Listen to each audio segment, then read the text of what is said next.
Me llamo Juan López, y durante más de 30 años fui ingeniero de construcción en las bulliciosas calles de Madrid. Construí puentes sobre el río Manzanares, edificios que se elevan hacia el cielo azul de la capital y hogares que albergan familias como la mía.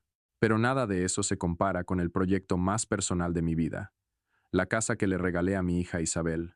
Era una antigua villa en las afueras de Madrid, cerca del río Manzanares, con muros de piedra que recordaban los tiempos de la monarquía, no lejos del Palacio Real. La había restaurado con mis propias manos, vendiendo parte de mis ahorros de la jubilación para hacerla perfecta. Quería que fuera su refugio, un lugar donde pudiera plantar raíces profundas, como las olivas que crecen en los campos andaluces. Pero ese día, cuando firmé los papeles, sentí una grieta en mi corazón, una que no provenía de la estructura de la casa, sino de algo mucho más frágil, la voz temblorosa de Isabel al teléfono. Era una mañana de primavera en Madrid, el sol filtrándose a través de las persianas de la notaría en el centro de la ciudad, cerca de la Gran Vía. El aire olía a café rancio y a tinta fresca sobre papeles amarillentos. La notaria, una mujer de unos 50 años con gafas redondas y una sonrisa profesional, deslizó el documento final sobre el escritorio de madera oscura. Señor López, solo falta su firma aquí, dijo, señalando con un bolígrafo plateado. Mis manos, curtidas por años de manejar herramientas pesadas, temblaron ligeramente al tomar la pluma. No era nerviosismo por el dinero. Había vendido una pequeña parcela de tierra que heredé de mi padre en las afueras, cerca de Alcalá de Henares, para cubrir el costo. Era por el recuerdo de mi esposa, María, quien falleció hace 15 años en un accidente de tráfico en la A2, dejando a Isabel, entonces una niña de 10 años, y a mí solos en este mundo caótico. Prometí en su tumba, en el cementerio de la Almudena, que protegería a nuestra hija con todo lo que tenía. Isabel era lo único que me quedaba, con sus ojos castaños heredados de su madre, y una risa que iluminaba las habitaciones más oscuras. Recordaba cómo, a los 8 años, en un bar de tapas en la Plaza Mayor, dibujó su casa soñada en una servilleta grasienta, ventanas grandes para ver el atardecer sobre el Manzanares, un jardín con flores silvestres y un porche donde pudiéramos sentarnos a charlar sobre nada y todo. Ese dibujo lo guardé en mi cartera durante años, arrugado pero intacto, como un mapa hacia su felicidad. La casa que compré era eso, una villa antigua de 2 pisos, con techos altos de vigas de madera y un jardín que daba al río, donde el agua murmuraba como un secreto antiguo. La restauré, pensando en ella, puliendo los suelos de baldosa hasta que brillaran como los mosaicos del Palacio Real. Justo cuando iba a firmar, mi teléfono vibró en el bolsillo de mi chaqueta. Lo saqué, viendo el nombre de Isabel en la pantalla. Contesté con una sonrisa, pero su voz surgió quebrada, como si estuviera conteniendo lágrimas. Papá, Pablo dice que la casa no es lo que esperaba. Es antigua, dice. De fondo, oí la voz de Pablo, su esposo, cortante y despectivo. No es de mi gusto, Isa. ¿Dónde está el lujo moderno? Mi mano se cerró con fuerza alrededor del teléfono, el plástico crujiendo bajo mis dedos. Pablo, un vendedor de inmuebles en el centro de Madrid, siempre había sido demasiado pulido para mi gusto, con sus trajes ajustados y su sonrisa falsa. Lo conocí hace 5 años, en una cena familiar en un restaurante de Chueca, y desde entonces vi cómo apagaba la chispa de Isabel poco a poco. Pero ella lo amaba, o eso decía, y yo me mantuve al margen, confiando en que el tiempo revelaría la verdad. Está bien, hija, respondí, forzando una voz calmada a pesar del fuego que ardía en mi pecho. Concéntrate en instalarte. Llegaré pronto con las llaves. Colgué, mi pulgar demorándose en la pantalla, como si quisiera borrar esa conversación. La notaria arqueó una ceja, pero la ignoré y firmé la última página con trazos firmes. Las llaves reposaban en el escritorio, en un llavero grabado con el nombre de Isabel, reluciendo bajo la luz fluorescente que zumbaba como un enjambre de abejas. Se sentían frías en mi palma, cargadas de esperanza y un temor que no podía nombrar. Hace 15 años, tras la muerte de María, me juré que Isabel nunca carecería de nada. La crié solo, trabajando turnos dobles en construcciones cerca del aeropuerto de Barajas, mientras ella crecía soñando con un hogar propio. Ese recuerdo me impulsó a través de noches largas, de crisis económicas como la del 2008, cuando perdí socios que me traicionaron, llevándose parte de mi empresa. Aprendí entonces que la confianza es frágil como un puente mal construido, Pero esta casa era algo puro, o eso creía. La notaria carraspeó. Felicidades, señor López. Es oficial. Me entregó la escritura, un documento nítido y pesado que guardé en mi chaqueta, cerca del corazón. Gracias, respondí. Pero mi mente ya estaba en otra parte, reviviendo la voz de Pablo. No es de mi gusto. ¿Qué significaba eso? La casa era perfecta. Paredes de piedra restauradas, pisos de baldosa original, un jardín donde Isabel podía plantar sus flores favoritas, como las rosas que tanto amaba su madre. Si no le gustaba, era su problema, pero sabía que no quedaría así, no con él y su familia merodeando. Salí al exterior, el aire de marzo mordiendo mis nudillos mientras caminaba por las calles empedradas del centro. Madrid bullía a mi alrededor, turistas fotografiando la Puerta del Sol, vendedores ambulantes ofreciendo churros calientes. Mi coche, un viejo Seat que había visto mejores días, esperaba en un aparcamiento cercano. No me subí de inmediato. En cambio, saqué las llaves de nuevo, pasando el pulgar por el grabado. Isabel lo merecía. Siempre había sido bondadosa, demasiado, incluso cuando Pablo empezó a mostrar su verdadero rostro, comentarios cortantes, formas de hacerla sentir pequeña en sus propias decisiones. Mi teléfono vibró otra vez, un mensaje de Isabel. Estamos en la casa. ¿Puedes venir ahora? Respondí rápido, mis dedos rígidos. En camino. Me deslicé en el coche, el cuero crujiendo bajo mi peso, y encendí el motor. El trayecto era corto, cruzando el puente sobre el Manzanares, donde el agua reflejaba los edificios históricos. Mi mente corría. La vi a los 16, riendo mientras pintábamos su habitación en mi antigua casa en el barrio de Lavapiés. La vi a los 25, nerviosa pero feliz al presentarme a Pablo en un café cerca del Retiro. No me había gustado entonces. Demasiado ambicioso, demasiado rápido con su encanto superficial. Pero guardé silencio por ella. La casa apareció a la vista, sus ventanas capturando la débil luz del sol poniente. Isabel esperaba en la entrada, su abrigo ceñido contra el viento primaveral. Su sonrisa era tenue, casi forzada, mientras agitaba la mano. Aparqué y bajé, las llaves pesadas en mi bolsillo. Papá, dijo corriendo a abrazarme. Sus brazos eran cálidos, pero sus manos temblaban ligeramente. La abracé fuerte, sintiendo el peso de su inquietud. Ahora es tuya, afirmé, presionando las llaves en su palma. Ella las miró, sus dedos cerrándose despacio, como si no estuviera segura de merecerlas. Gracias, susurró. Pero sus ojos se desviaron hacia la casa, donde el coche de Pablo estaba estacionado, el maletero abierto, cajas desbordando como un río descontrolado. Su sonrisa se desvaneció, y mi estómago se retorció. Quise preguntarle sobre la llamada, sobre Pablo, pero su expresión me detuvo. En cambio, apreté su hombro. Entremos, sugerí. Asintió, aferrando las llaves con tal fuerza que sus nudillos blanquearon. Mientras caminábamos hacia la puerta, las flores del jardín se mecían en la brisa, sus pétalos brillantes contra el gris del atardecer. Me dije que esto era su nuevo comienzo, pero sus pasos vacilantes, la forma en que miró atrás al coche de Pablo, contaban una historia distinta. La puerta principal se abrió de golpe, y la voz de Carmen, la madre de Pablo, cortó el aire como una cuchilla afilada. Esta cocina es demasiado vieja. En serio, Isabel, ¿acaso viste bien este lugar? No estaba allí para verlo, pero podía imaginarlo. Isabel paralizada, retorciendo un trapo mientras Carmen ladraba órdenes. Mi hija, en su propia casa, tratada como una extraña. Ese fue el momento en que sentí la primera grieta verdadera, una que amenazaba con romper todo lo que había construido. Regresé a mi casa en el barrio de Malasaña esa noche, las calles llenas de jóvenes disfrutando de la vida nocturna madrileña. Mi apartamento era pequeño, con fotos de Isabel por todas partes. Su graduación en la Universidad Complutense, su boda en una iglesia cerca de la Catedral de la Almudena. Me senté en el sofá desgastado, el teléfono en la mano, reviviendo la llamada.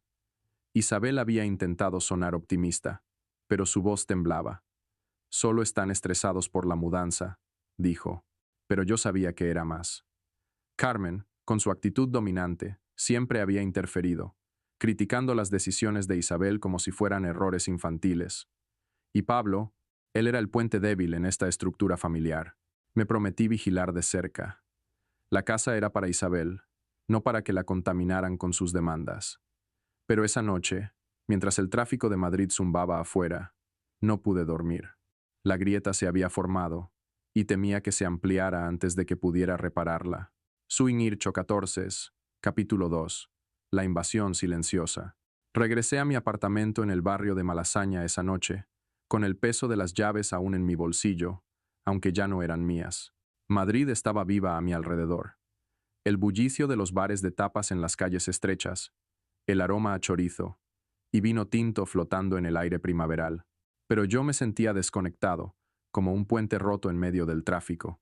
Mi hogar era modesto, un piso de 2 habitaciones en un edificio antiguo, cerca de la Plaza del 2 de Mayo, con paredes cubiertas de fotos en blanco y negro de construcciones pasadas, y por supuesto, de Isabel. Me dejé caer en el sofá de cuero desgastado, el mismo donde María y yo solíamos sentarnos a planear nuestro futuro antes de que el destino nos lo arrebatara.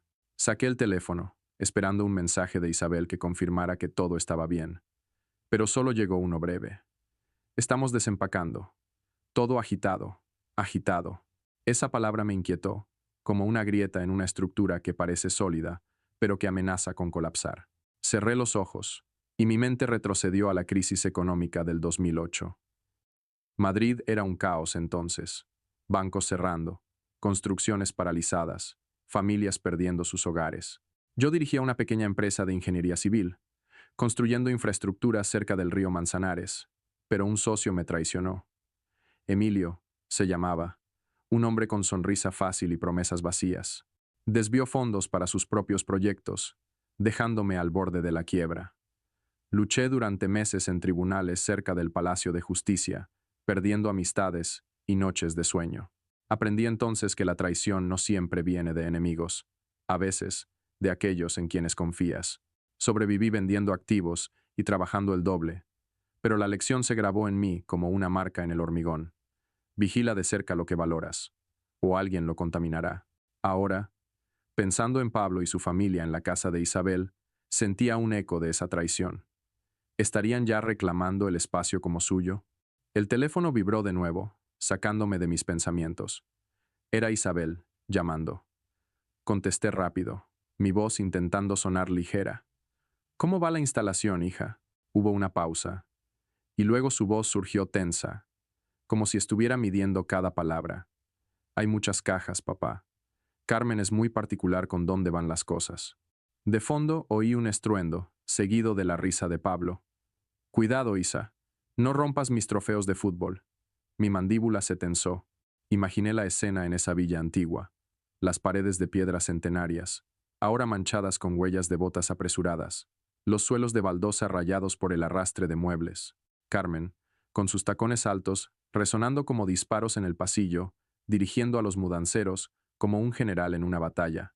Pablo estaría despatarrado en el sofá del salón, viendo un partido de la Liga en la televisión nueva que yo había instalado, su equipo favorito, el Real Madrid, jugando en el Bernabéu a kilómetros de distancia. Isabel, mi Isabel, corriendo para complacerlos, hombros encorvados, voz diminuta. ¿Estás bien, hija?, pregunté, manteniendo el tono calmado aunque mi puño se cerraba alrededor del brazo del sofá.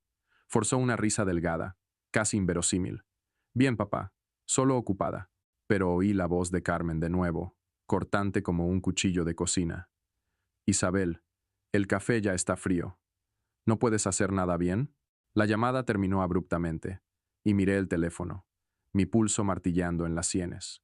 Me hundí en el sofá, mi mente llenando los vacíos con imágenes vívidas. Veía a Isabel en esa cocina restaurada, con encimeras de granito que yo había pulido personalmente, intentando ser la anfitriona perfecta mientras la familia de Pablo la trataba como a una intrusa.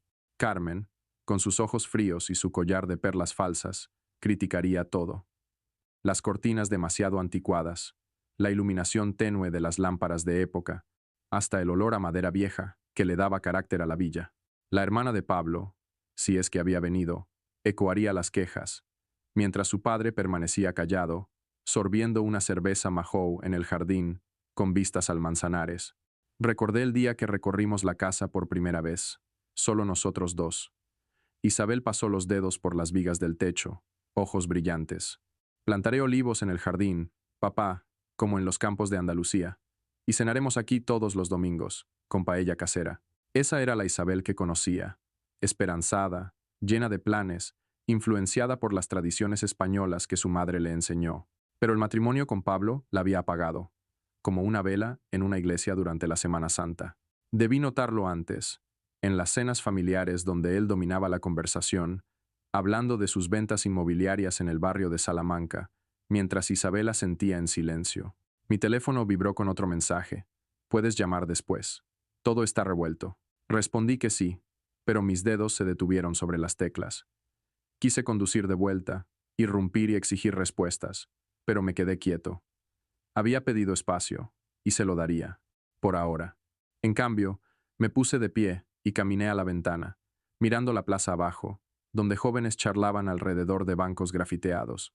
Mi apartamento era pequeño, desordenado, con fotos de Isabel en todas partes. Su graduación, su boda en una capilla cerca de la Almudena, sus dibujos infantiles. Uno enmarcado en la pared mostraba su casa soñada, con el río Manzanares al fondo. La había hecho real, pero ¿a qué costo? De vuelta en su villa, imaginaba la escena desenvolviéndose. Cajas bloqueando el pasillo principal, tapas rasgadas, derramando ropa y platos de porcelana. Carmen criticaría todo. Estas baldosas son del siglo pasado, Isabel. ¿No pudiste elegir algo más moderno? La hermana de Pablo ecoaría. Y el jardín, tan salvaje, necesita un paisajista. E Isabel llevaría bandejas de té o café, manos temblorosas, sonrisa pegada como una máscara en un carnaval. La imaginé ofreciendo un plato de tapas sencillas, solo para que Carmen lo rechazara con un gesto. No tenemos hambre, espetaría. Luego, volviéndose a Pablo, este lugar necesita trabajo. Aún no es nuestro. Esa palabra nuestro golpearía a Isabel como una bofetada, pero la tragaría, asintiendo, siempre complaciente. Cerré los puños, uñas clavándose en mis palmas. La casa era de ella. Me había asegurado. La escritura estaba a su nombre, no de Pablo, pero ya la reclamaban como buitres sobre un cadáver en las llanuras de Castilla. Un recuerdo me asaltó. Isabel a los 10 años, dejando caer un vaso en un picnic familiar en el Parque del Retiro. Se rompió, y se quedó inmóvil, esperando una reprimenda. En cambio, me arrodillé a su lado, recogiendo los pedazos. Solo es un vaso, dije. Tú eres lo importante. Ahora, la imaginaba en esa villa, algo rompiéndose. Un plato, una taza, quizás un recuerdo de su madre. Lo veía cayendo de una caja, quebrándose en el suelo de baldosa. E Isabel, mirándolo, ojos húmedos, esa imagen ardía en mí, alimentando la ira que había enterrado por demasiado tiempo. Tomé mi teléfono y la llamé de nuevo. Sonó 2 veces antes de que respondiera. Voz baja. Papá, no es un buen momento. De fondo, la voz de Carmen subió, exigiendo algo sobre las toallas limpias. Pablo rió otra vez, cruel y descuidado. ¿Todo bien, hija?, pregunté, sabiendo la respuesta. Isabel pausó. Luego susurró. Está bien, te llamo mañana. La línea se cortó, y me quedé allí, el teléfono cálido en mi mano, su mentira resonando en mi cabeza. El silencio de mi apartamento me oprimía, roto solo por el eco distante de un partido de fútbol en la televisión de un vecino. Veía clara ahora. Isabel sola en esa casa, rodeada de gente que la trataba como un fantasma en su propio hogar. Mi ira estalló, caliente y afilada, pero debajo había algo más: determinación. Le había dado esa villa para hacerla feliz, pero Pablo y su familia la convertían en una prisión. Sus sonrisas, su regocijo, destellaban en mi mente. Juré entonces, mirando la foto de Isabel en la pared, que borraría esas sonrisas, costara lo que costara. Me acerqué a la cocina, sirviéndome un vaso de agua del grifo, el chorro salpicando como mis pensamientos revueltos. Recordé a Isabel en su adolescencia, discutiendo con amigos en la escuela cerca de la Plaza Mayor. Era feroz entonces, defendiendo sus ideas sobre justicia social durante las manifestaciones estudiantiles contra la crisis del 2008.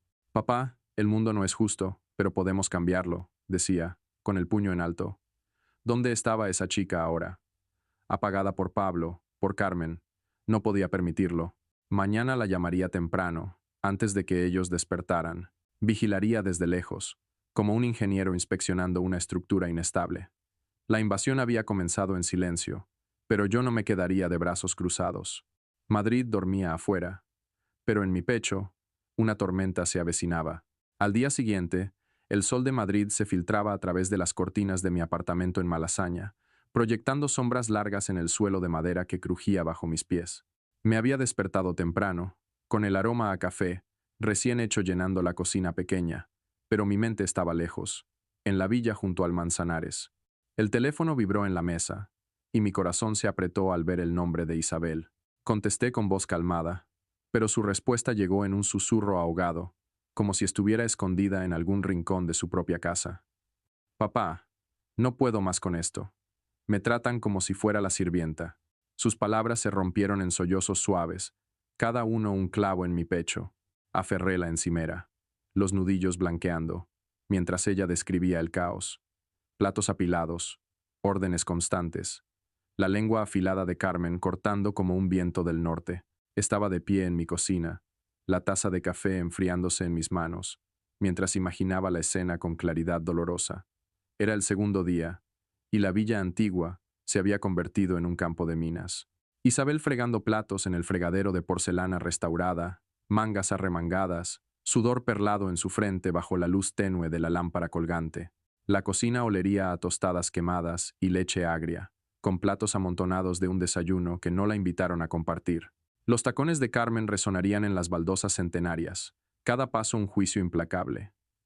Esto es un desastre, diría señalando una encimera impecable, labios curvados en desdén. No sabes manejar una casa como se debe en una familia española tradicional. Isabel asentiría, mordiéndose el labio, manos enrojecidas por el agua caliente y el jabón. Pablo estaría despatarrado en el salón adyacente, desplazándose en su teléfono, ignorando sus pedidos de ayuda. Es tu casa, ¿verdad?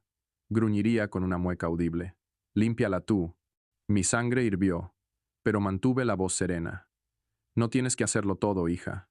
Es tu villa, no un hotel para ellos. Rió un sonido hueco, como el eco en las bóvedas de la Catedral de la Almudena. Está bien, papá. Lo tengo controlado. Pero no era así. Podía oírlo en el peso de sus palabras, en cómo sus demandas la aplastaban como una losa de piedra. Imaginé la escena desarrollándose, Isabel limpiando la mesa del comedor, movimientos lentos y deliberados, como si intentara desaparecer en las sombras de las vigas altas. Carmen rondaría cerca, ojos entrecerrados, criticando cada detalle. Estos platos están astillados, espetaría alzando uno como evidencia en un juicio medieval. Isabel murmuraría una disculpa, mejillas ardiendo, y seguiría fregando, el agua salpicando sus muñecas como lágrimas no derramadas. Recordé a Isabel, aunt de Pablo, feroz y sin miedo. A los 20 años, discutía con contratistas en mi antigua empresa, voz firme, ideas agudas, sobre cómo reforzar puentes durante la reconstrucción post-crisis del 2008. Participaba en manifestaciones estudiantiles en la Puerta del Sol, gritando contra la corrupción bancaria que dejó a miles sin hogar. Papá, la justicia no cae del cielo. Hay que construirla, decía, con el puño alzado entre banderas rojigualdas. El matrimonio con Pablo había opacado esa chispa, y yo no lo detuve. Confié en que encontraría su camino, pero ahora, imaginándola en esa cocina antigua, veía a una extraña, pequeña, silenciosa, rota. Mis manos temblaron al dejar la taza de café, su asa astillada por años de uso, como mi paciencia. De vuelta en la villa, la imaginaba intentando afirmarse. ¿Puedes ayudar con los platos? Pediría a Pablo. Voz suave pero firme. Él reiría sin levantar la vista de su teléfono. ¿Por qué? Lo haces bien. Carmen intervendría, tono helado como el invierno en la sierra de Guadarrama. No esperes que mi hijo limpie tu desorden. Los hombros de Isabel se hundirían, volviendo al fregadero, donde una cuchara se le resbalaría, cayendo al suelo con un tintineo agudo, un sonido como su dignidad quebrándose. La imagen me golpeó fuerte. La vi arrodillada para recogerla, manos temblorosas, mientras la sombra de Carmen se cernía sobre ella. Las llaves de la villa, las que le di, estarían en su bolsillo, su peso un recordatorio de lo perdido. A veces las aferraría, apostaba, como un salvavidas, pero no la protegían de esto, no de la crueldad de Pablo, no del veneno de Carmen. La llamé de nuevo, incapaz de esperar. Sonó 3 veces antes de que respondiera, voz ahogada. Papá, estoy en medio de... La voz de Carmen cortó, chillona como un gallo en la mañana madrileña. Isabel, las toallas aún están húmedas. Tengo que hacerlo todo yo. Isabel contuvo el aliento y aferré el teléfono más fuerte. No suenas bien, dije. Pausó, y casi la vi en el pasillo de la villa. Puerta entreabierta, ojos inquietos. Estoy bien, afirmó, pero su voz se rajó en una fina grieta. Te llamo mañana. La línea se cortó, y me quedé helado, el silencio de mi apartamento oprimiéndome como las multitudes en el metro durante hora punta. La vi clara ahora, sola en esa casa histórica, rodeada de gente que la trataba como un fantasma en sus propios muros de piedra. Mi ira estalló, pero debajo latía una determinación fría. Le había dado esa villa para que fuera su refugio, un pedazo de historia madrileña restaurado con amor, cerca del río donde el agua susurraba promesas de paz. Pero Pablo y Carmen la convertían en una cárcel, reclamándola como si fuera un trofeo en una corrida de toros. Sus sonrisas smug, su regocijo, destellaban en mi mente. Juré entonces, mirando la taza astillada en mi encimera, que borraría esas sonrisas, costara lo que costara. Pero por ahora, me contuve. Isabel me había pedido espacio, y se lo daría. Caminé a la ventana, observando el tráfico en la calle abajo, coches zigzagueando como mis pensamientos. Recordé la crisis del 2008 de nuevo, cómo reconstruí mi empresa ladrillo a ladrillo, sin ayuda de nadie. Esta vez sería igual. Vigilaría, planearía, actuaría cuando el momento fuera preciso. Me senté en el sofá, sacando una vieja foto de Isabel de un cajón. Ella a los 15, en una manifestación en Sol, con una pancarta que decía, no más traiciones. Era fuerte entonces, y lo sería de nuevo. Solo necesitaba un recordatorio, quizás de mi parte. Mañana iría a la villa, no para confrontar, sino para observar desde lejos. Aparcaría cerca del puente sobre el Manzanares, vería el movimiento en las ventanas. Si las cosas empeoraban, intervendría. Por ahora, la humillación diaria continuaba en silencio, pero yo no me quedaría ciego. Madrid bullía afuera, con su historia de reyes y revoluciones, y yo, un simple ingeniero jubilado, me preparaba para mi propia batalla. El teléfono vibró una vez más.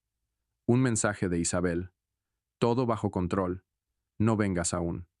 Sus palabras eran una súplica disfrazada, pero mi resolución se endureció. La invasión silenciosa había escalado a humillación abierta, y pronto tendría que romper el silencio. Me serví otro café, el vapor subiendo como mis planes, y esperé la noche, donde los pensamientos se clarifican como el cielo estrellado sobre la capital. El teléfono vibró en la mesa de la cocina de mi apartamento en Malasaña, y mi corazón se apretó como un puño al ver el nombre de Isabel. Era la mañana del tercer día, el sol de Madrid filtrándose a través de las ventanas empañadas, pero el aire se sentía pesado, cargado de tormenta. Contesté con voz baja, pero su respuesta surgió ronca y quebrada, como un puente a punto de colapsar bajo el peso de una carga excesiva. Papá, no puedo más. Me tratan como si no fuera nada. Sus palabras se rompieron en sollozos, cada uno un fragmento de vidrio cortante. Aferré el borde de la mesa, nudillos blanqueando, mientras susurraba sobre los platos interminables, las órdenes constantes, la lengua afilada de Carmen que la hacía sentir invisible en su propia villa. Mi apartamento parecía demasiado pequeño de repente, los suelos de madera crujiendo bajo mis pasos impacientes, el aire espeso con el aroma a café frío que no había tocado. Cariño, ¿por qué no me lo dijiste antes? Pregunté, voz baja aunque la rabia bullía debajo como magma bajo la superficie de la tierra. Sollozó un sonido que me desgarraba el pecho. No quería preocuparte, papá. Por favor, no vengas. Lo empeorará. Su súplica era desesperada, pero solo avivó el fuego en mi interior. La vi en esa villa antigua, manos rojas por fregar, ojos bajos, mientras Pablo y Carmen la dominaban como si fuera una sirvienta en un palacio real del siglo pasado. Mi villa, su hogar, ahora contaminada. Lo arreglaré, afirmé, tono firme aunque mis manos temblaban. Te lo prometo. Sollozó suavemente, murmurando, solo no hagas nada impulsivo. La llamada terminó, y me quedé inmóvil, el teléfono cálido en mi palma. El apartamento estaba quieto, salvo el tic-tac del viejo reloj en la repisa, un recuerdo de mi esposa María. Una foto de Isabel a los 10 años me observaba desde la pared, sonriendo con pintura en las mejillas durante un proyecto de manualidades en casa. La había fallado una vez, confiando en Pablo, creyendo que cuidaría de ella. Nunca más. Hace 20 años, durante la crisis económica del 2008, un socio me traicionó, desviando fondos de mi empresa de ingeniería y dejándome luchando por salvar lo que quedaba. Confié en él, como confié en Pablo, para ser un esposo decente. Esa traición me endureció, me enseñó a ver tras las sonrisas y promesas vacías, como las que se oían en los bancos de Madrid, cerrando sus puertas a familias desesperadas. Ahora, mirando la foto de Isabel, sentía esa antigua determinación regresar, más afilada, más fría. Pablo y Carmen habían cruzado una línea, y lo lamentarían. Pasé hacia la ventana, el cielo matutino tiñéndose de azul sobre las azoteas de Malasaña. La taza de café en la mesa tembló al rozarla, dejando anillos húmedos en la madera. Mi mente unía lo que Isabel había dicho. Comandos de Carmen, burlas de Pablo, cómo reclamaban su espacio como si fuera un botín de guerra. La escritura estaba a su nombre. Me aseguré de eso en la notaría cerca de Gran Vía. Pero actuaban como dueños, como si la poseyeran a ella. Tomé la foto de la pared, mi pulgar trazando su sonrisa infantil. Había estado tan feliz al recibir las llaves, ojos brillantes con sueños de olivos en el jardín y cenas familiares con vistas al Manzanares. Ahora era una sombra, rogándome que me alejara. Mi agarre se apretó, el marco crujiendo ligeramente. No podía quedarme aquí rumiando en este apartamento silencioso mientras ella sufría. Tenía que verla, enfrentarlos, aunque no quisiera. Las llaves de mi coche tintinearon al tomarlas de la encimera, su peso familiar en mi bolsillo. Me puse el abrigo, la tela enganchándose en mi hombro, y salí. El aire era cortante, mordiendo mi rostro mientras cerraba la puerta del apartamento, las bisagras gimiendo un eco del dolor en mi pecho. Me deslicé en el coche, asientos de cuero fríos, y encendí el motor.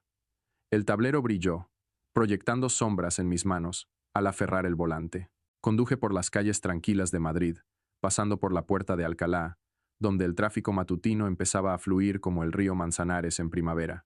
Casas se desdibujaban a mi alrededor, ventanas cálidas con luz de desayunos familiares. Mi mente bullía, reviviendo la voz de Isabel, su miedo, su vergüenza. Vi el rostro smug de Carmen, la sonrisa perezosa de Pablo, y mi mandíbula se tensó tanto que los dientes dolieron. Pensaban que podían acosarla, humillarla, y yo me quedaría quieto. Se equivocaban. El camino a la villa de Isabel se extendía adelante, farolas parpadeando como advertencias. No sabía qué diría al llegar, ni qué haría, pero no podía dejarla sola.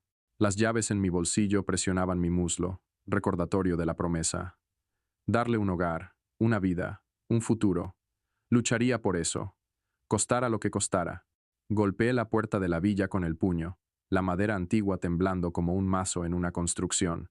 La casa se erguía oscura, ventanas reflejando la luz vespertina que se filtraba entre las nubes. Carmen abrió, su sonrisa afilada como una hoja, su perfume pesado en el aire húmedo. Juan, qué sorpresa, ronroneó, apoyándose en el marco con falsa cortesía. La empujé al pasar al salón, mis botas rayando las baldosas que yo había restaurado. El cuarto era un caos. Cajas apiladas al azar, un vaso de vino abandonado en la mesa de centro, humo de cigarro persistiendo como niebla en el río. Pablo reposaba en el sofá, teléfono brillando en su mano, pero se incorporó, ojos entrecerrados. Isabel estaba en un rincón, brazos cruzados, ojos amplios de pánico. «Papá», susurró, negando con la cabeza, pero no me detuve. «Tienen que irse», declaré. Voz cortando el ambiente como un cincel en piedra. «Esta es la villa de Isabel, no de ustedes». Carmen rió, un sonido frío y quebradizo, golpeando su uña en la mesa como un juez en un tribunal.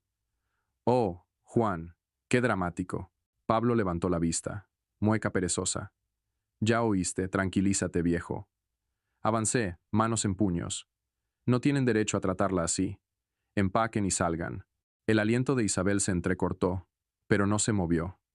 Carmen cruzó los brazos, su collar reluciendo al inclinar la cabeza. «¿Y quién nos obligará? ¿Tú?»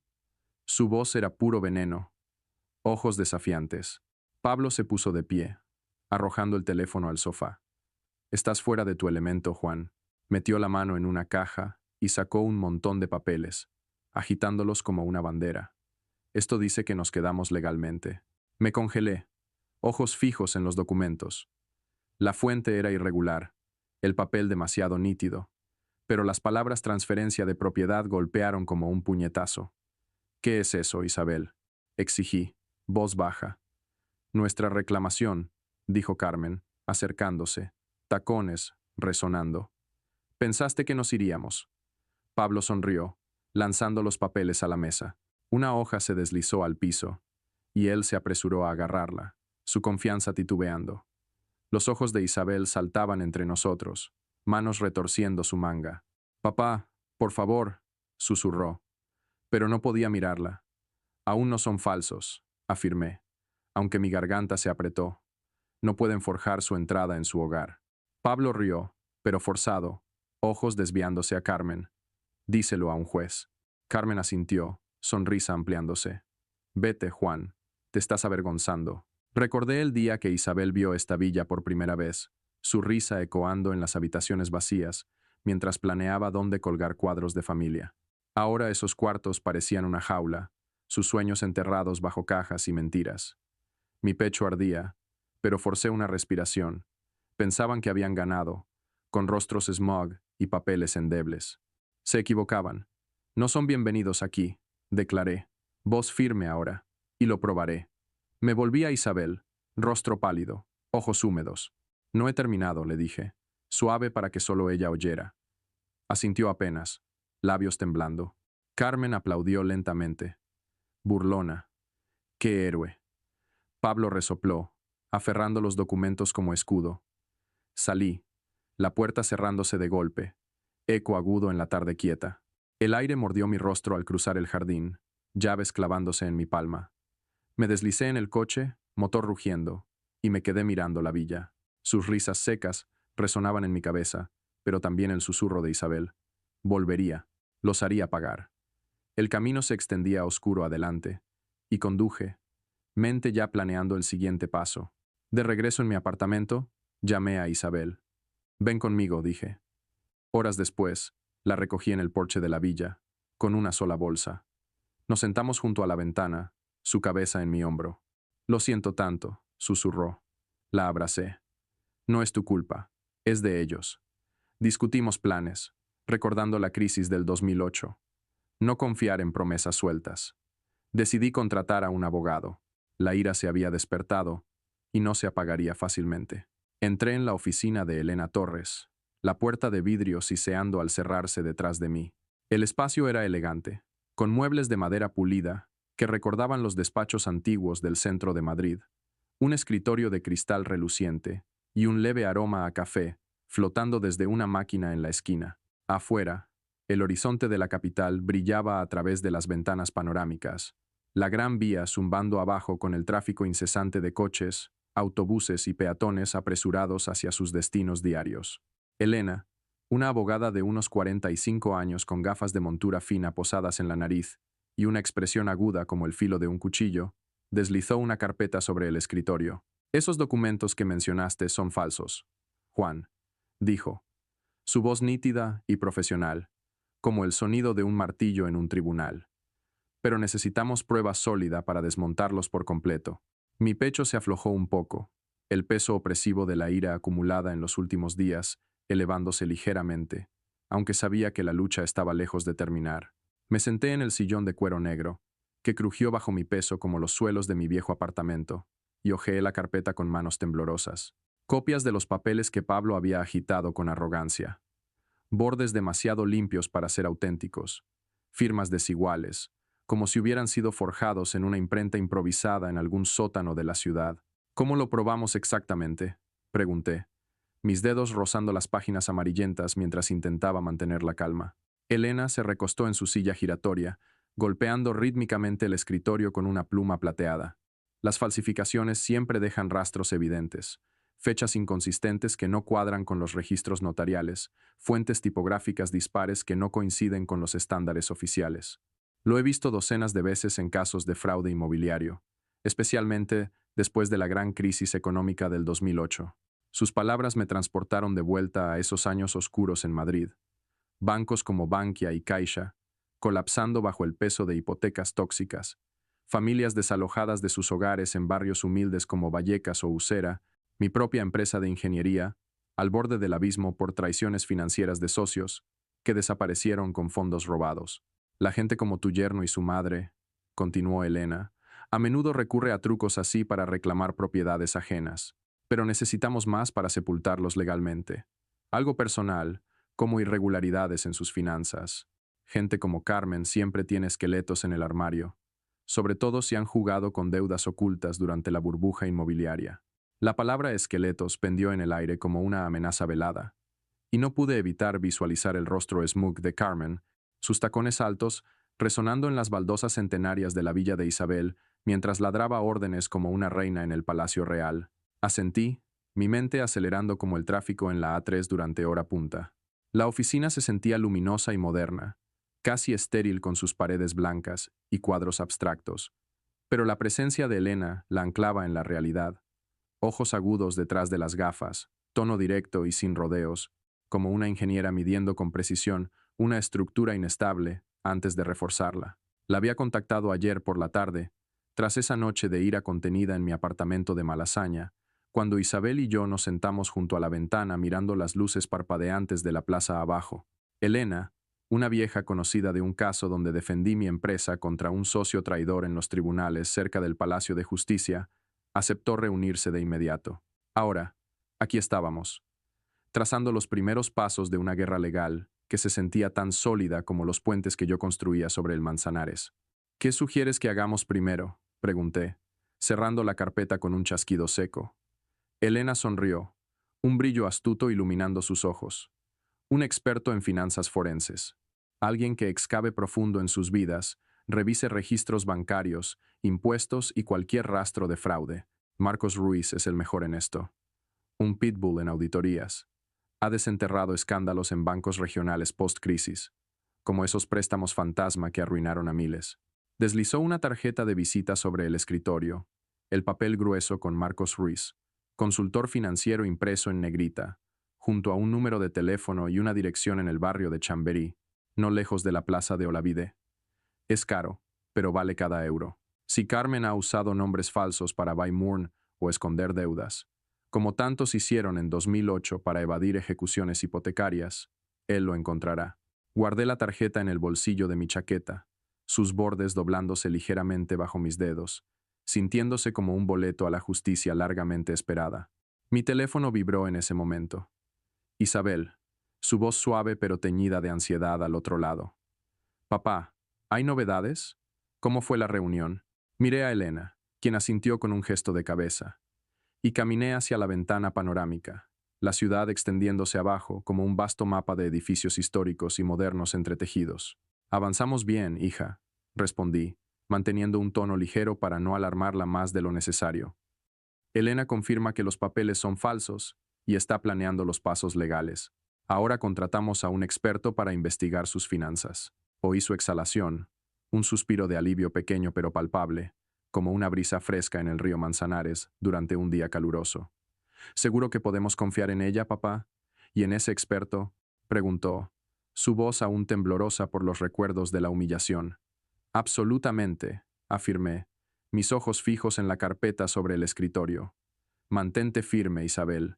Esto se resolverá pronto. La llamada terminó, y volví a sentarme frente a Elena, quien ya anotaba furiosamente en un bloc de notas legal. Presentaremos una moción inmediata para impugnar los documentos en el juzgado, dijo, la pluma raspando el papel como un cincel grabando planes en piedra. Mientras tanto, Marcos se encarga de la parte financiera. Revisará declaraciones de impuestos, movimientos bancarios y cualquier vínculo con fraudes pasados. Si hay deudas ocultas o usos de identidades falsas, como en los casos de preferentes que estafaron a jubilados en 2010, lo usaremos para presionar. Asentí, mi mano rozando la tarjeta en mi bolsillo una vez más. El zumbido constante de la oficina, teléfonos sonando en la recepción, teclados cliqueando en cubículos adyacentes, se sentía como un pulso vital, impulsándonos adelante en esta batalla. Vi el rostro de Isabel en mi mente, su sonrisa tenue de anoche cuando hablamos en mi apartamento, envuelta en una manta junto al fuego. Valía cada centavo, cada riesgo, cada hora de insomnio. Elena se puso de pie, extendiendo la mano con un agarre firme. Lo tenemos bajo control, Juan. Ve con tu hija y mantén la calma. Te mantendré informado.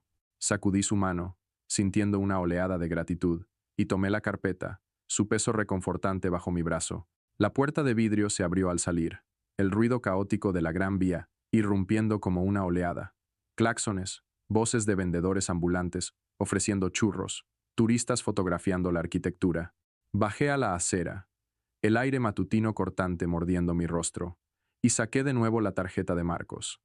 Su número me miró fijamente, una promesa de respuestas ocultas. La guardé, mis pasos acelerando hacia el metro en Callao, el peso de la carpeta recordándome que la lucha por la justicia había comenzado de verdad. De regreso en mi apartamento esa tarde, marqué el número de Marcos mientras Isabel preparaba té en la cocina, envuelta en la manta a cuadros que había sido de su madre. El teléfono fresco contra mi oreja, esperé mientras sonaba, el tic-tac del reloj en la repisa marcando el tiempo como un metrónomo. Juan López, ¿verdad? Elena me puso al tanto. Surgió la voz de Marcos, grave y directa, como un auditor revisando cuentas. Le expliqué todo en detalle. Los papeles falsos agitados por Pablo, la invasión de Carmen en la villa, las sospechas de deudas ocultas. Necesito que revise sus finanzas a fondo, dije. Cualquier irregularidad desde la crisis del 2008. Marcos rió seco, un sonido como papel arrugado. Eso es mi especialidad. Muchos como ellos usaron nombres falsos para préstamos en bancos regionales, escondiendo deudas para evadir embargos. Dame unos días para el reporte preliminar. Colgué y me senté junto a Isabel en el sofá, el fuego crepitando en la chimenea, calidez contrastando con el frío vespertino afuera. Avanzamos, hija, le dije, apretando su mano fría. Ella asintió, sorbiendo té de manzanilla, la taza calentando sus dedos temblorosos. Recordé una cena familiar en Sevilla años atrás, durante un viaje para ver flamenco en un tablao cerca de la Giralda. Isabel bailaba con su madre, risas ecoando bajo las luces rojas, el ritmo de las palmas y guitarras, como un corazón latiendo con pasión andaluza. Eras tan viva entonces, dije softly.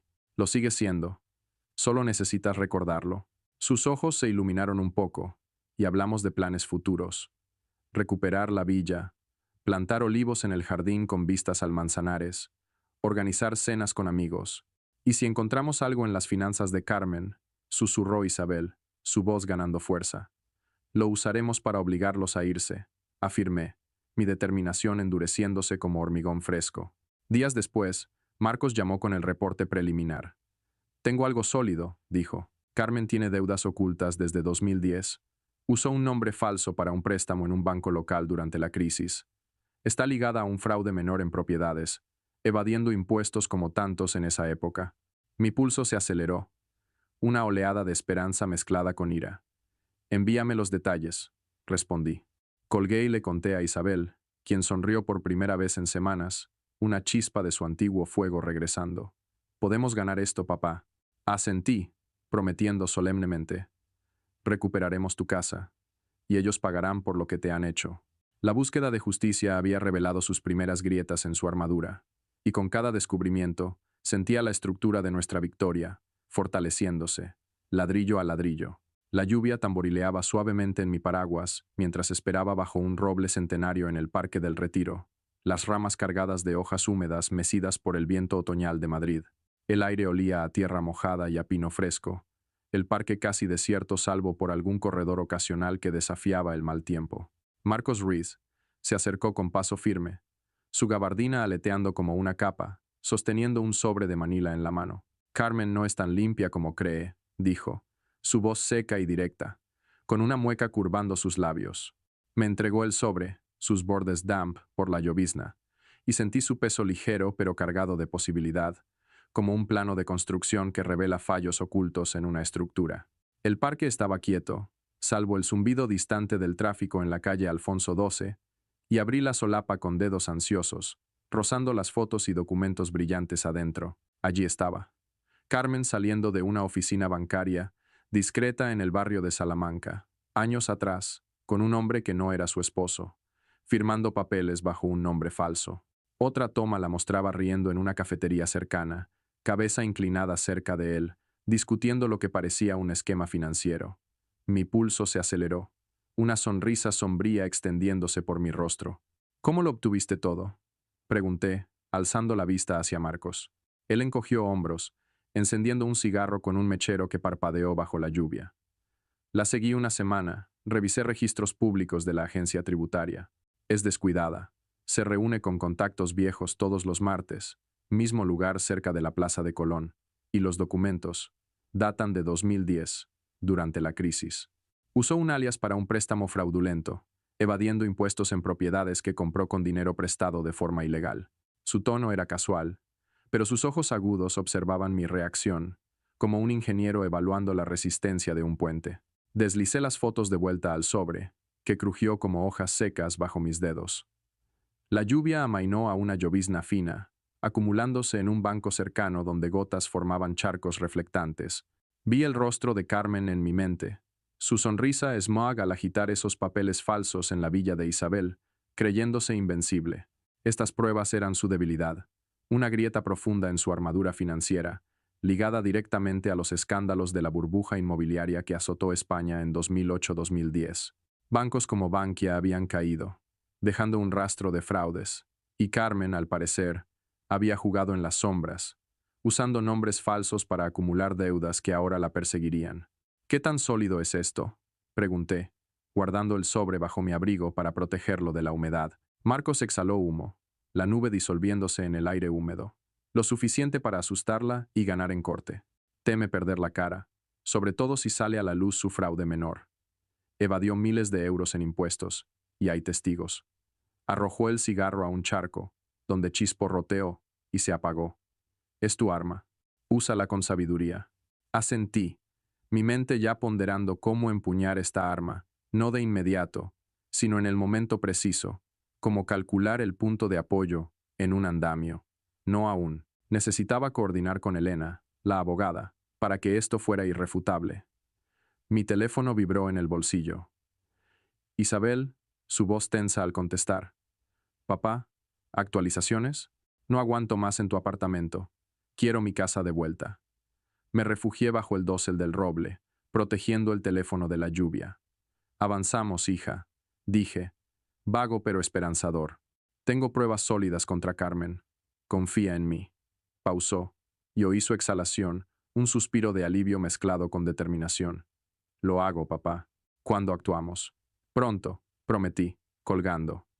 Marcos arqueó una ceja. Tu hija. Asentí, y no insistió.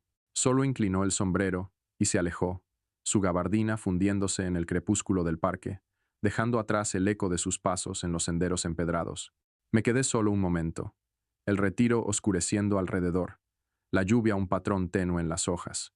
El sobre presionaba mi pecho, un secreto que podía deshilachar el control de Carmen como un hilo suelto en una tela. Pensé en Isabel, segura por ahora en mi apartamento de Malasaña, su esperanza frágil pero creciendo día a día. Estas pruebas eran un inicio, una palanca para sacar a Pablo y su familia de su vida para siempre.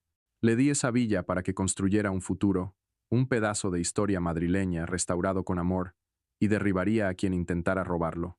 Caminé hacia mi coche, la grava crujiendo bajo mis botas, el palacio de cristal del parque reluciendo a lo lejos bajo la luz mortecina.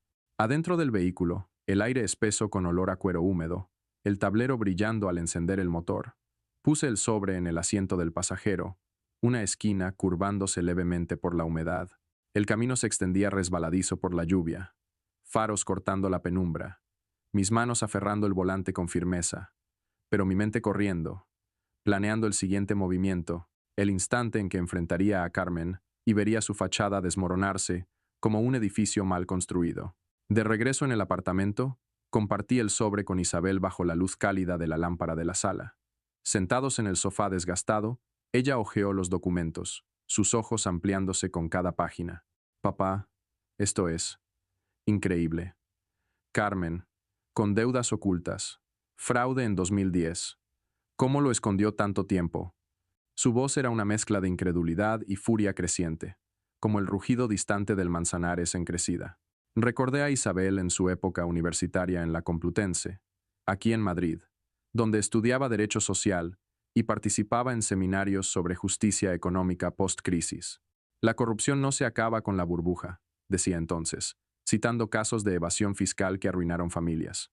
Hay que desenterrarla, exponerla. Ahora, viendo su expresión, veía esa chispa regresando. La estudiante apasionada que marchaba en la Puerta del Sol contra los recortes, puño en alto, defendiendo a los vulnerables. Usaremos esto, dijo, cerrando el sobre con determinación. Llamemos a Elena ahora mismo. Marqué el número de la abogada. El teléfono en altavoz para que Isabel escuchara. Elena respondió rápido, su voz eficiente. Juan, ¿novedades de Marcos? Le describí el contenido. El fraude de Carmen.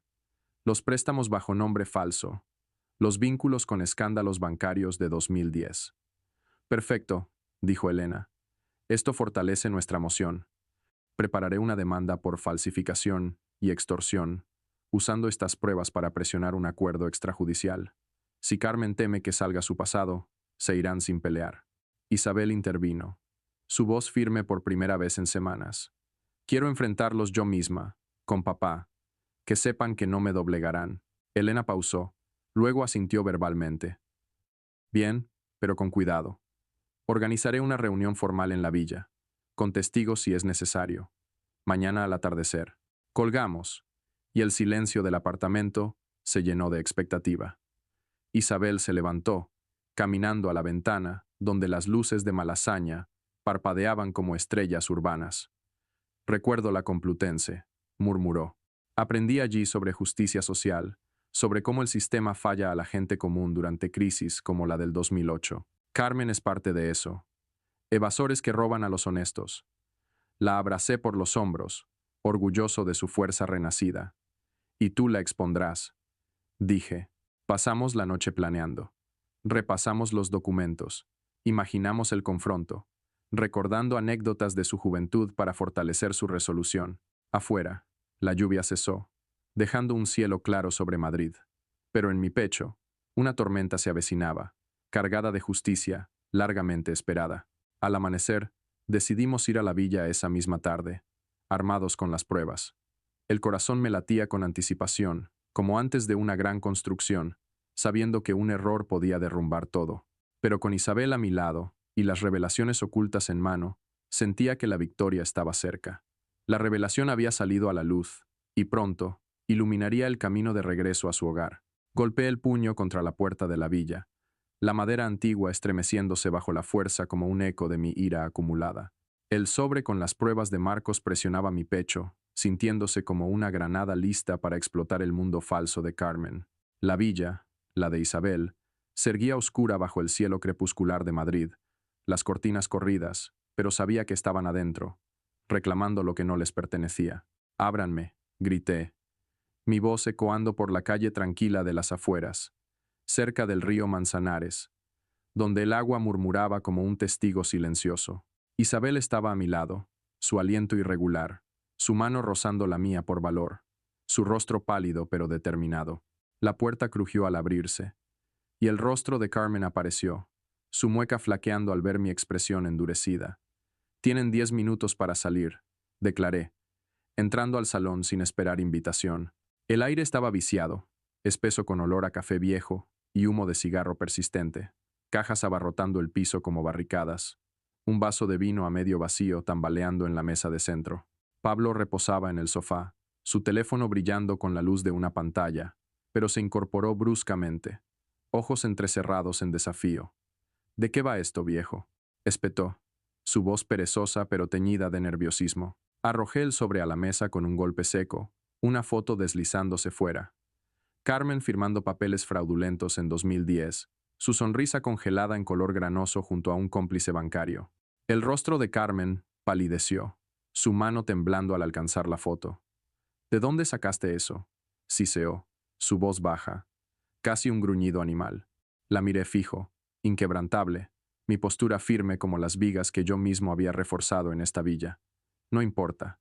Va directo a la policía y a los tribunales, a menos que salgan ahora mismo». Isabel avanzó un paso, su voz firme por primera vez en semanas, resonando en el salón con eco histórico. «Esta es mi villa», dijo, ojos fijos en Pablo. «No pertenecen aquí. Han convertido mi hogar en su escondite de deudas y mentiras. Pablo rió, pero el sonido fue quebradizo, como cristal rajado, sus manos apretándose en puños. ¿Piensan asustarnos con fotos y papeles viejos? Tenemos documentos legales que prueban nuestra reclamación. Negué con la cabeza, sacando mi teléfono del bolsillo. La policía viene en camino. Falsificar es un delito, Pablo. ¿Y tu madre? Su fraude de 2010. Evasión de impuestos durante la crisis. Préstamos bajo nombre falso. Todo está aquí. Era un farol parcial. No los había llamado aún. Pero los ojos de Carmen se ampliaron, su postura rajándose como una pared agrietada. No te atreverías, susurró, su voz temblando. El collar de perlas falsas reluciendo bajo la luz tenue. Recordé a Isabel a los 6 años, escondiéndose tras mí cuando un perro vecino ladraba fuerte en el Parque del Retiro. Me arrodillé entonces, prometiendo protegerla siempre, y esa promesa ardía ahora en mi pecho. Carmen y Pablo la habían humillado, robado su hogar, pero me subestimaron como ingeniero jubilado que reconstruyó su vida tras la crisis del 2008. Ustedes eligieron esto, dije, mi voz fría como el viento invernal en la sierra de Guadarrama. Les doy una chance de irse sin más escándalo. Carmen se abalanzó por la foto, pero Isabel la tomó primero, sosteniéndola como un escudo inquebrantable. No más mentiras, dijo, su voz elevándose con fuerza renovada. Pablo se puso de pie, rostro rojo de ira, puños cerrados junto a sus costados. Estás faroleando, Juan. No tienes nada sólido. Pero sus ojos se desviaron a Carmen, quien temblaba ahora, uñas clavándose en sus palmas, como si intentara aferrarse a su fachada derrumbándose. Por favor, dijo ella, su voz quebrándose en un sollozo patético. No lo hagas público. Nos iremos.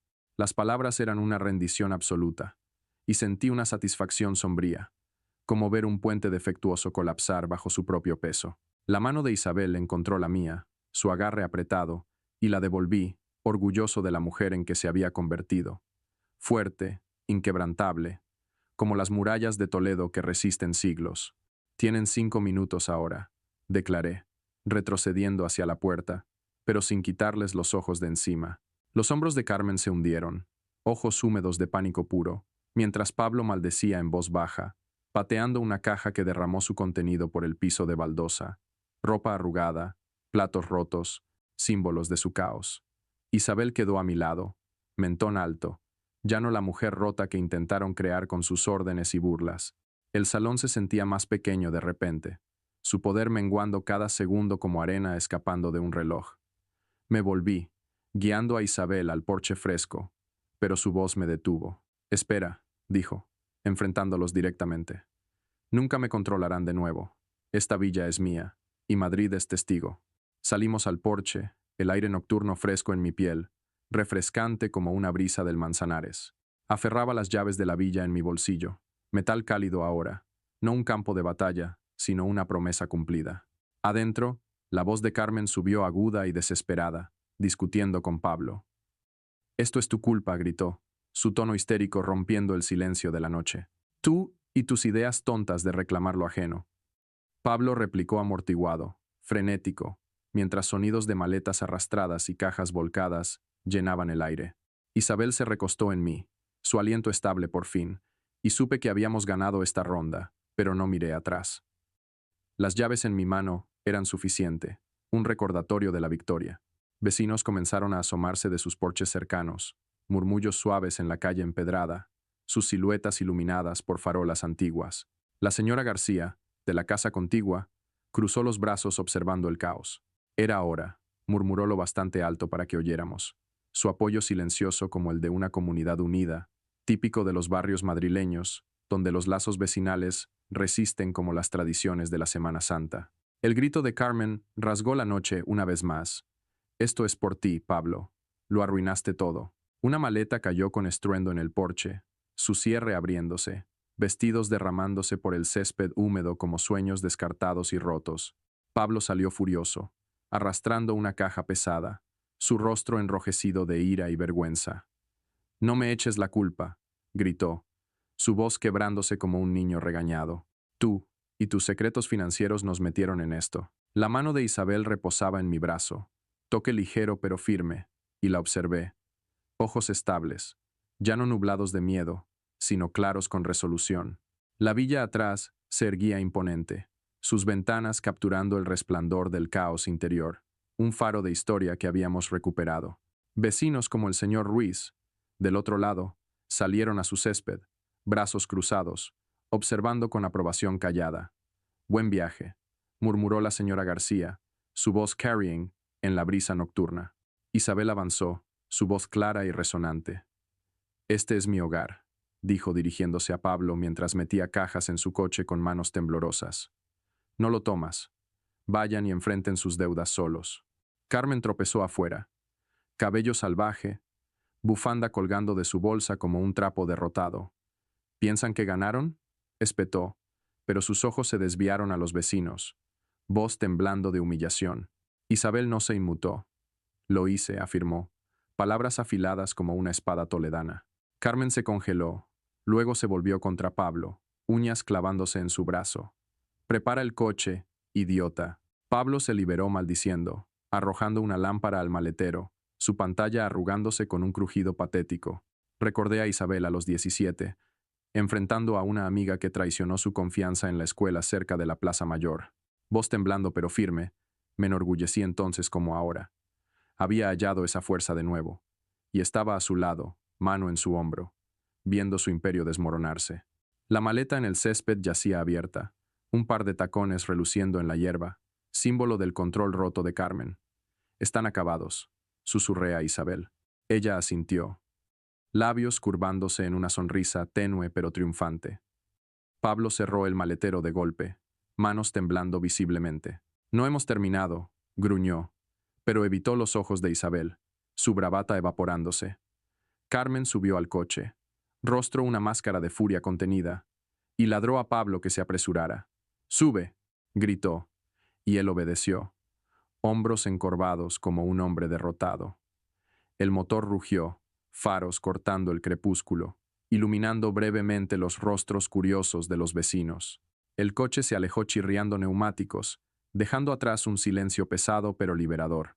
La calle quedó quieta, vecinos retirándose lentamente, cortinas moviéndose en ventanas, pero su presencia persistía como un escudo alrededor nuestro. Isabel se volvió a la villa, puerta aún abierta, luz derramándose al porche como una invitación. «Es mía de nuevo», dijo, casi para sí misma, su voz suave pero cierta. Asentí, garganta apretada por la emoción, y la abracé fuerte, sintiendo su corazón latir contra el mío. Habíamos ganado, pero la victoria traía reflexiones sobre la confianza ciega, las traiciones ocultas como las de la crisis del 2008 y la fuerza de los lazos familiares. Isabel firmaría los papeles de divorcio pronto, cortando el último lazo con Pablo. Caminamos adentro, el salón ahora vacío de caos, listo para ser reclamado. Cerré la puerta detrás, el clic resonando como el fin de una era, y supe que el verdadero hogar se construye no solo con piedras, sino con coraje. Isabel rió, tierra manchando sus manos mientras plantábamos olivos en el jardín de la villa, el sol de mayo calentando la tierra fértil, el aire dulce con aroma a suelo fresco y flores brotando como promesas renovadas. «Estos serán perfectos», dijo, apisonando la tierra alrededor de un retoño joven, sus hojas verdes meciéndose como banderitas de victoria en una fiesta tradicional española. La villa atrás, su villa, relucía bajo la luz. Paredes de piedra blanca frescas con una capa nueva de pintura, cortinas ligeras ondeando en las ventanas abiertas al río Manzanares. Yo limpié el sudor de mi frente con el dorso de la mano, dedos arenosos y callosos de años de trabajo, y sonreí ampliamente. Reconstruíamos pieza a pieza, no solo el jardín, sino nuestras vidas, ladrillo a ladrillo, como yo había reconstruido mi empresa tras la crisis del 2008. Adentro, el salón olía a pan horneado fresco, un loaf enfriándose en la encimera de granito que yo había pulido. Isabel había pasado la mañana arreglando fotos familiares, sus dibujos infantiles enmarcados en las paredes centenarias, retratos de su madre María, sonriendo desde la repisa. Un mes atrás, Isabel firmó los papeles de divorcio en una notaría cerca de la Gran Vía, cortando el último lazo con Pablo como una tijera afilada. La villa era suya ahora, legal y plenamente, sin sombras de falsificaciones ni demandas. La había convertido en un hogar verdadero de nuevo, llenándolo de luz y risas que habían estado ausentes durante demasiado tiempo. ¿Más tierra, papá?, preguntó, alzando una bolsa de fertilizante orgánico. Negué con la cabeza, mi coleta gris meciéndose ligeramente. Estamos bien, hija. Su sonrisa era brillante, como no la había visto desde antes de Pablo, llena de esa chispa que recordaba de su juventud en las manifestaciones estudiantiles de la Puerta del Sol. Pensé en el día que compré este lugar, imaginándola aquí, feliz y segura, un refugio cerca del Manzanares, donde el agua susurraba historias de resiliencia española. Ese sueño casi se escapó en las garras de la traición, pero luchamos por él juntos. Y cada sacrificio, las noches de planificación, las confrontaciones, las pruebas desenterradas, valía ahora esta paz. Un vecino, el señor Martínez, saludó desde el otro lado de la valla, un plato de paella en manos.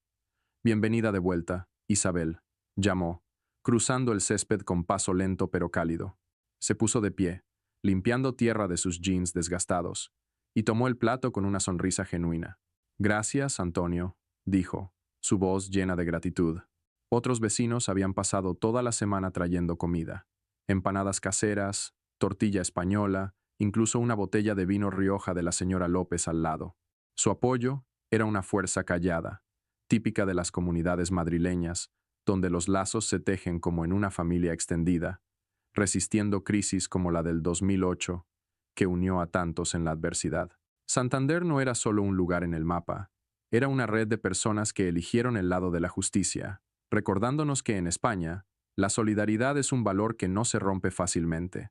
Llevamos el plato de paella adentro, la cocina luminosa con el sol filtrándose por las ventanas altas. Isabel lo puso en la encimera, las llaves de la villa tintineando a su lado, el grabado con su nombre capturando la luz como un talismán. No podría haberlo hecho sin ti, papá, dijo, volviéndose hacia mí, ojos claros y libres del miedo que los había acechado. La abracé fuerte, su cabello cosquillando mi mentón, el aroma a tierra y flores envolviéndonos. Eres más fuerte de lo que sabes, afirmé, mi voz gruesa por la emoción. Me devolvió el abrazo, luego se apartó, su sonrisa feroz y renovada. Seré más fuerte ahora, lo prometo. Pensé en ella a los 10 años, dibujando esta villa soñada en una servilleta durante un almuerzo en la Plaza Mayor. Ventanas grandes, un jardín con olivos, un porche para charlas eternas. Vendí media vida para hacer esos sueños reales, parte de mi empresa, ahorros de jubilado, y parado aquí, en un hogar lleno de calidez, me sentía completo, como si María nos observara desde algún lugar, aprobando con su sonrisa eterna. ¿Terminamos la plantación?, pregunté, tomando una pala del cobertizo.